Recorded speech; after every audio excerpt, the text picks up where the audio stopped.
Yep. Yeah.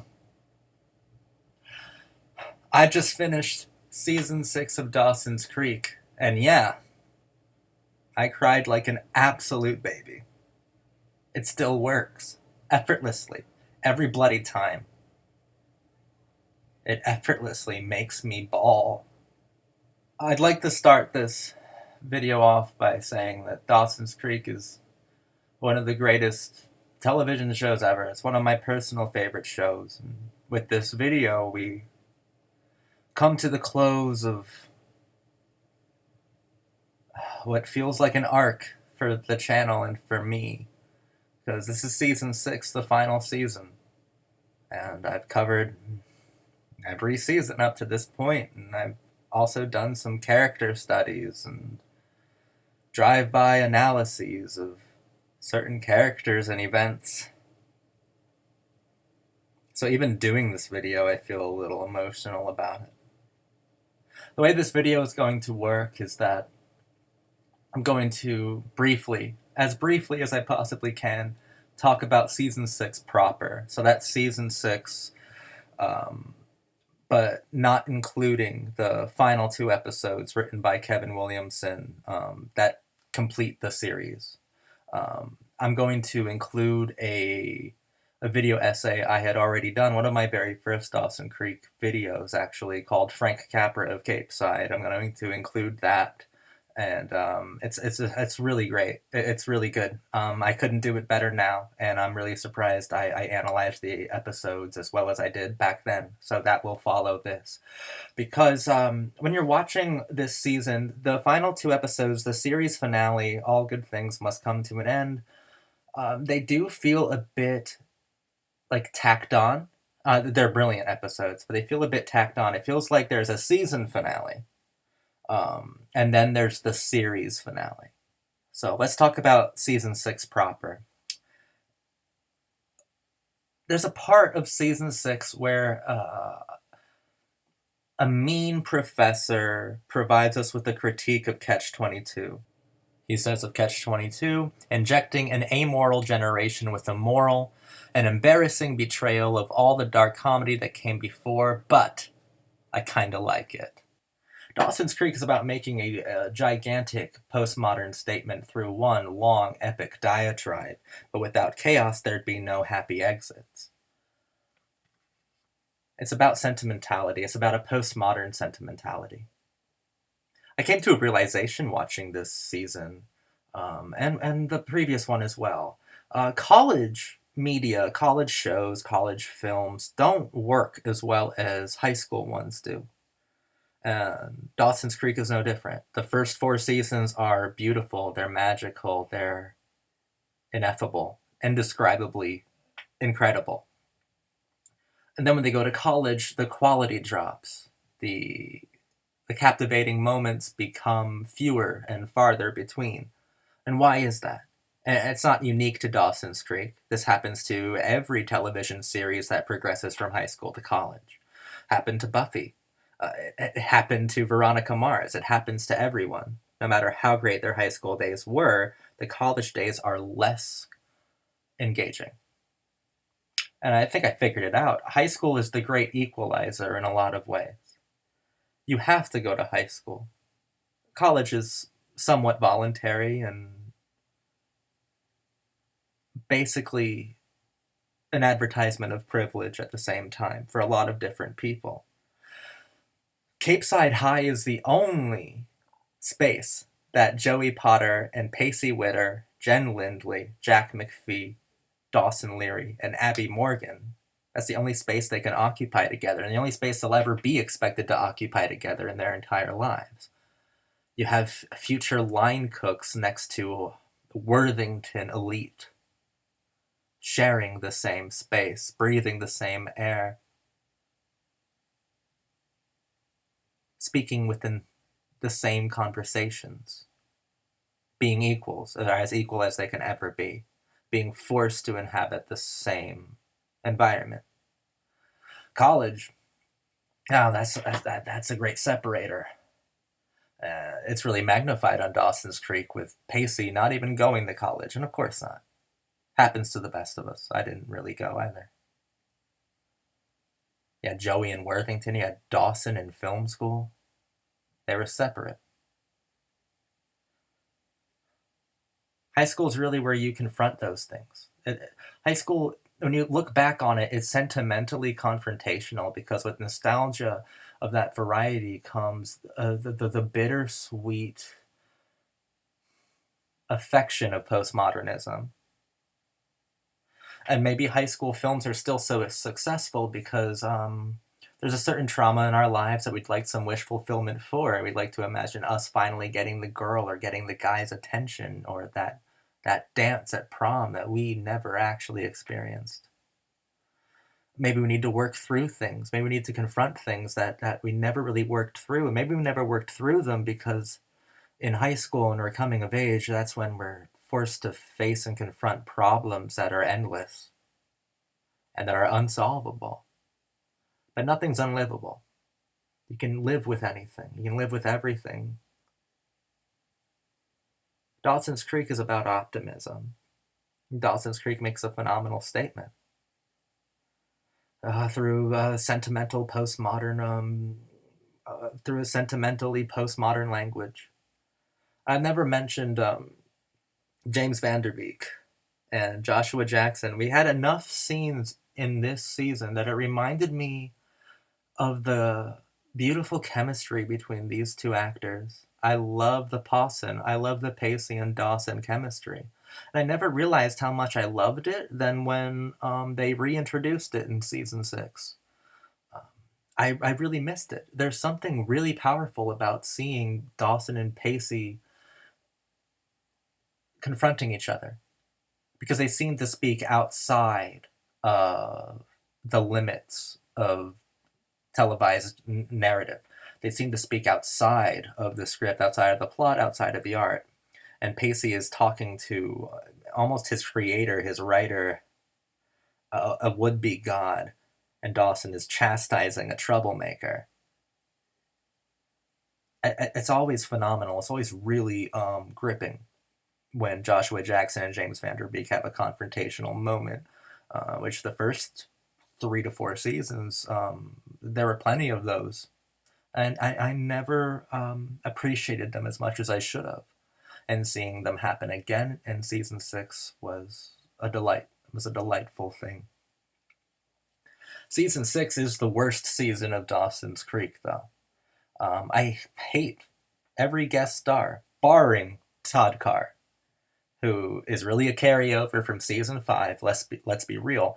I love Todd Carr. I think Todd Carr is hilarious. I think he's really funny. I think he's really touching and charismatic. I like Todd Carr a lot. That said, I hate Eddie. I hate Natasha. I hate Emma. I hate Rich. Oh my god. I hate David. I hate CJ so much. I basically hate every character that was given focus in season 6 apart from our main ones. I think season 6, they were the writers, the show itself, that was gasping for air a lot of the time. They would just give up and show us a No Doubt concert for 20 minutes, or they would give up and sink even further into embarrassment by giving us Dr. Drew and Adam Carolla as guest stars, or Jack Osborne popping up and nonstop. It's a nauseatingly dull and dreadful season, for the most part. Then we get those final 2 episodes, don't we? Then Kevin Williamson comes back to fix, to torment, and to cherish his broken archetypes. The creator comes back to wrap it up. And that's what this video, the rest of it anyway, is going to be about. But I'd like to thank you from the bottom of my heart for going on this journey with me. I understand myself a lot more.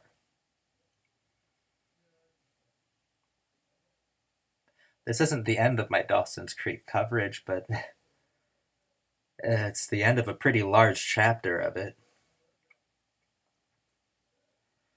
And let me just emphasize, or really make it clear that I think season 6 is pretty bad, but there are shining moments. It's just that those moments are scattered, and their impact is compromised by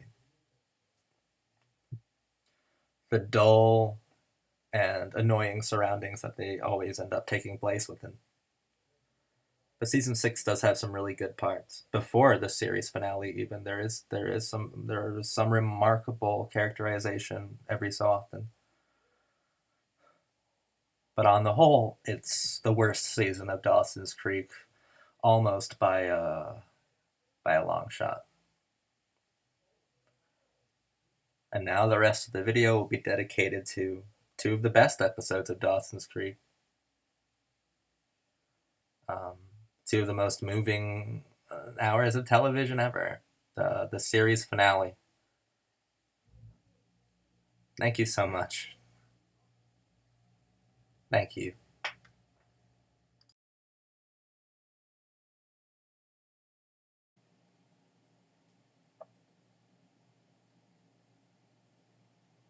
I'm writing this feeling disturbed or hopeful. I'm feeling something I have never felt before. I just finished Dawson's Creek and completed the truly masterful 2-part series finale, Season 6, Episode 23, All Good Things, ... and 24, Come to an End. I cried. Now before you click off the video, don't worry and don't feel left out either. I understand most of my viewers probably haven't watched a single episode of Dawson's Creek, never mind 128 of them, but don't sweat it. Kevin Williamson's great artistic statement is really something you need to hear. You need to understand Williamson because analyzing his body of work has changed my entire outlook on the cinema and has directly informed damaged parts of my real life. His art made me better, more completely incompleted. It's a good thing. It's actually great. I'll explain later. Williamson made his name by publicly humiliating, demonizing, and punishing cinephilia in Scream, Scream 2, and I Know What You Did Last Summer. He would create Dawson's Creek in 1998, only to leave the show after 2 remarkable seasons. He populated his show with deconstructed symbols of the cinephile, the intellectual, the clown, and the muse. Frank Capra, Audrey Hepburn, James Dean, and Marilyn Monroe. The show continued to rise in popularity even after Williamson's early departure, and eventually crossed a historic bridge by featuring the first true on-television gay kiss in Season 3, played with honesty and not played for laughs. Dawson's Creek had become a landmark American teen soap.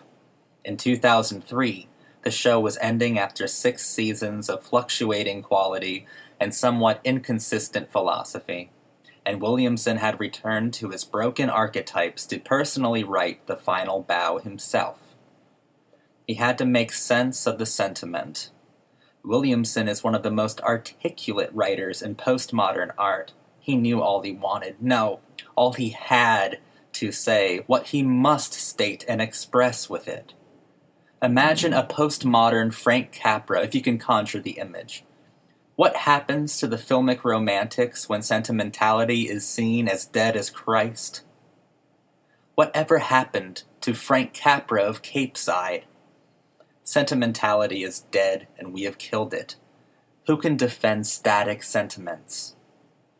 90s popular art deliberately parodied and ridiculed ethos and rejected ideology. Kevin Williamson was certainly one of these postmodern madmen and troublemakers who stripped it bare and tore it down. Kevin spent most of his writing on Dawson's Creek up to this point experimenting with cliches disguised as send-ups. Dawson's Creek's finale features philosophical truth in defense of sentimentality, masquerading as postmodern cliches disguised as send-ups, within a takedown of self-referential frameworks. Williamson had something intensely important to say about life imitating art, imitating life. Check it out, because this is everything. It is both a rejection and celebration of teen hyperbole. Williamson takes ownership of the show's outdated verbal deconstruction of teen angst and composes a dissertation in postmodern diatribe. Part funeral for the cinematically godless and part baby shower for the new believers. Michelle Williams as Jennifer Lindley. This is it. This is why you have to know and understand. Williamson gives us an archetype on her deathbed.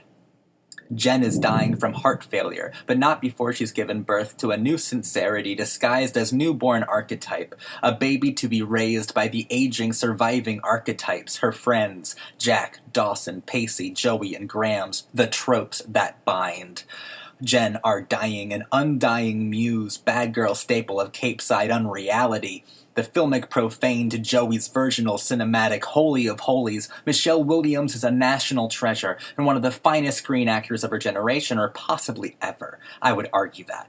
She came into her own on Dawson's Creek, and through Jen Lindley by Abby Morgan's death late season 2, Williams was experimenting with pitch, delivery, posture, and pathos. Michelle and Kevin, Williams and Williamson. By 2003, Michelle Williams' performance on the show was mind-bogglingly layered, complex, sophisticated in a postmodern sense, and unexpected and inspired.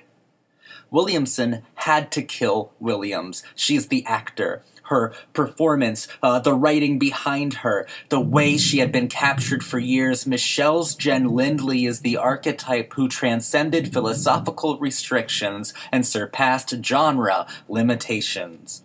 Her archetype was full, and she was different. A remarkably dynamic character that clashed with her static counterparts. Jen Lindley had to die, and Kevin Williamson had to write her out. Williamson writes, to have Jen know she will die soon. Abruptly, unfairly, but sincerely. On her deathbed, he has her say to Jack, because I am gonna die, like everything else in my life, I don't really know how to do that. But I'd like to not screw it up. I'd like it to be something that I get right for once.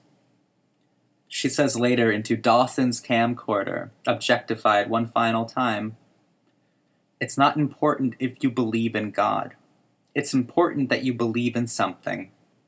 Williamson took Dawson's Creek to transform a superficial trope, a bad girl muse, into something truthful and worth believing in. He didn't make her more human, awkwardly when presenting archetypes within deconstructed formats. To humanize is counterintuitively dehumanizing when dealing specifically with the philosophy of a filmic acceptance of unreality. Jen's symbol changed itself in real time. Jen Lindley seemed to claim supernatural ownership of her artifice. The Jen Lindley character possessed artistic agency. At the beginning of the episode, All Good Things, ... Jeremy Sisto admonishes the audience for not possessing the show. In this case, Dawson Leary's Metamax, The Creek, styled precisely after Dawson's Creek itself, based on the friends he knows as the archetypes they will forever be remembered as and for. Not derivative, but wait on that point. Sisto's character posits that the show isn't possessed by its audience. Rather, the audience is possessed by the show. And of course that's the case. Kevin Williamson deliberately set out to correct the show's course, to finish it right. Dawson says, life has no opposite. Dawson Leary had long been the show's shameless sentimentalist in the tradition of Spielberg and Capra. He's nostalgic for the Creek days that possess him. His nostalgia possesses him. Dawson, the often punished cinephile, has made a name for himself in television by this point in the show. He tells Joey, somehow, even if you don't choose me, I feel we'll always be together, he says. You and me always, to be echoed by the recreations of it on his television show, The Creek. Life imitating art, imitating life. And Joey says to him, you get to live twice. Archetypes like Dawson Leary and Joey Potter get to live a countless amount of times deconstructed or entirely earnest, philosophically astute or disengaged. Dawson, having been a character based on Williamson himself, is also a writer of postmodern teen melodrama like William was and has always been. You get the idea that Williamson was perhaps correcting his own life, or at least realizing several different lives and timelines through his cinema, specifically the syndicated cinema of Dawson's Creek. What Dawson makes aren't necessarily tributes of sentimentality. He represents an entire culture who respond to and comprehend life in cinematic terms. By this same token, what Williamson makes are not necessarily postmodern takedowns of American attitudes, however self-aware he can be. Dawson Leary and Kevin Williamson provide the same end product, the sentimentalist and the ironic postmodernist. It's life imitating art that imitates art imitating life. Filmic unreality upon many filmic unrealisms that forever speak and forever seek to be as moving and inspiring as real life that takes its dramatic cues and contrived literal stage direction from the filmic unrealities that are based in actual emotion. Living twice or thrice or infinitely, indefinitely, until you get it right. And the art transcends beyond itself because the art is sincere and it sincerely explores true life, cinematically fulfilled. True life, cinematically fulfilled. Destiny and fate are concepts that don't belong in our lived-in reality. These things thrive cinematically to give our lives to the holiness and profanity they truly deserve. Our lives deserve to be both holy and profane. Kevin Williamson, a postmodern architect of sincere unreality, gifts his life and his audiences with the romanticism, the destiny, the real world refuses to give us and give to him, give to anyone. The unapologetic sentimentality postmodern life rejects is gifted to us by Kevin Williamson and Dawson's Creek. Our lives are allowed to be both holy and profane, contradictory, truthful, nostalgic, and deconstructed. In a way, Williamson passes a torch to openly queer characters as Jack is selected by Jen to raise her daughter, our new archetype, in her death. Williamson, a queer writer, a queer creative, a genius in his own right, was a pivotal figure in gay representation in popular media, especially in the 90s and early 2000s. Jack promises to his dying existential other, to Jen, his hag, she will know love. Jack expresses how he's tired of being first, tired of re-educating communities, and Jack doesn't want to inspire anymore. Our gay archetype has been fed up by being reduced to simply gay archetypal. He wants to raise the new feminine character eternal, external, born of the muse, the bad girl, the complicated blonde stranger from New York, the lover, Jen, Jennifer, the whore, the Madonna, the teenage queen of integrity. Lindley, Michelle Williams, Jen Lindley, her offspring, progeny, her daughter, Williamson, raise her in belief, with belief, as an unknown archetype of sincerity, a belief we've earned through our deconstruction. By reducing every ideology to dust, we've earned the artistic right to believe in belief and know love. Kevin Williamson was never trying to break the notion of destiny and fate at all. He was trying to honestly repair them. He was desperately attempting to mend, to repair nostalgia, to make something artistically honest from things that are conceptually unreal.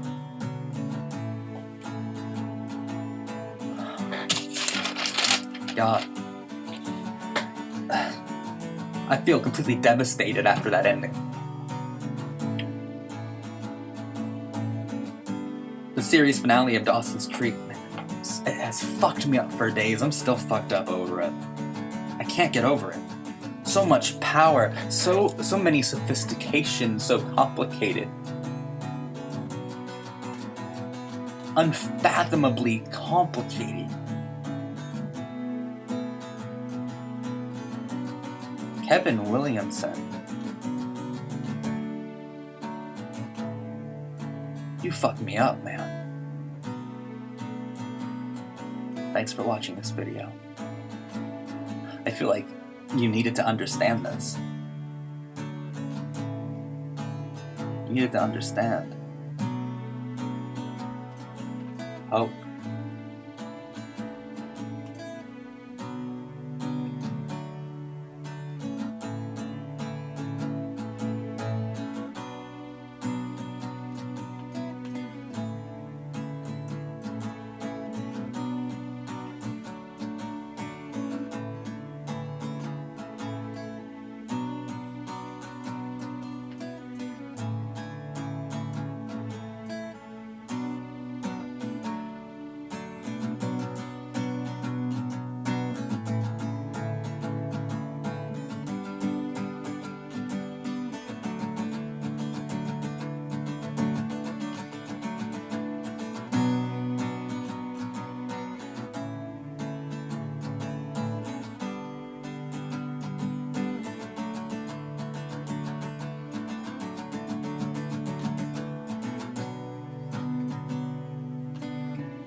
Oh, I could hide neath the wings of the bluebird as it sings. The 6 o'clock alarm would never ring, but it rings and I rise, wash the sleep out of my eyes. My shaving razor's cold and it still stings.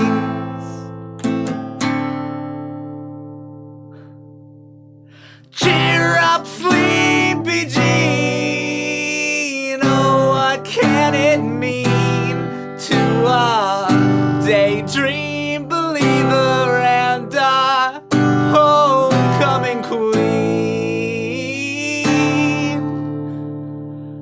You once thought of me as a white knight on a steed.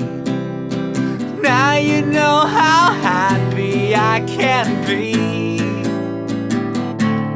and our good times start and end without dollar more to spend. But how much, baby, do we really need? Cheer up, sleepy Jean.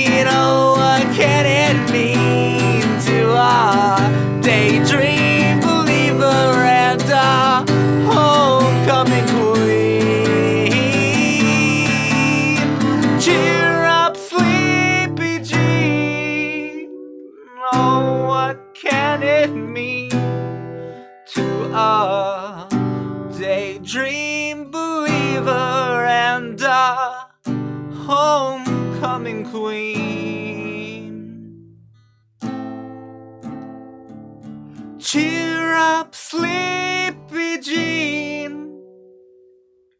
Oh, what can it mean to a daydream believer and a daydream believer and a daydream believer and a daydream believer and a daydream believer and a daydream believer and a daydream believer.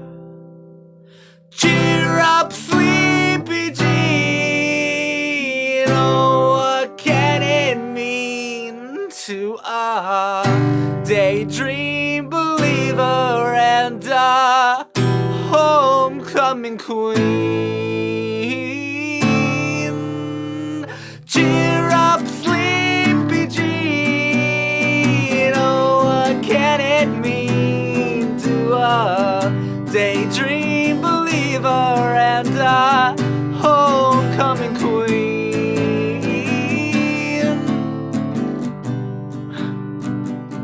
I'm not done making Dawson's Creek videos, but this is the end of one of the arcs. So, I don't know. You're still watching. You made it this far. You owe it to yourself to sing along with me one more time. Cheer up, sleepy Jean. Oh, what can it mean to a daydream believer and a homecoming queen? One more time, sleep out, sleep. I can sing it myself. Cheer up, sleepy Jean. Oh, what can it mean to a daydream believer and a homecoming queen? Cheer up, sleepy Jean. Oh, what can it mean to a daydream believer and a homecoming queen? Cheer up, sleepy Jean. Oh, what can it mean to a daydream believer and a homecoming queen?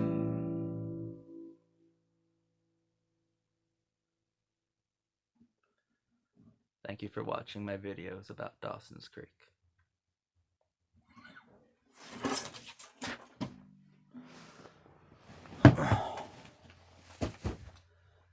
Cheer up, sleepy